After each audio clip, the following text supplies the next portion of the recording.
ክላሽ ስላነገበ ብቻ ከሱ የተለየ አመለካከት ያላቸውን አካላት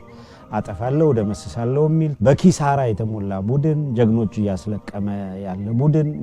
ምን እንደፈለገ ራሱ በጣም የሚገርም ሁናቴ ውስጥ ያለ ደግሞ አለ። ነውር ከልኩ አልፎ በሐሳብ የተለዩዋቸውን ጓዶቻቸውን በመዋቅር ሐሳብም ሳይሆን በመሰረቱ የመዋቅር ያደረጃጀት ለውጥ ስላመጡ ብቻ ማሳደድ መግደል የመሳሰሉት ማሰር እንዳማራጭ ወሰዱ አካላት አሁን ደግሞ ላፊሄደው መምህራን ከመረሸን ተማሪ ከመረሸን አልፈው ባልደረቦቻቸውን አጋሮቻቸውን እነሱን አግኝተው መግጠም ፋለም ዳገትም ሲሆንባቸው ደግሞ ቤተሰቦቻቸውን አፍኑ መኖክሴ አፍኑ የመሰወር እንደዚህ አይነት ሁኔታዎች ደግሞ እየተፈጠሩ ነው። ይሄ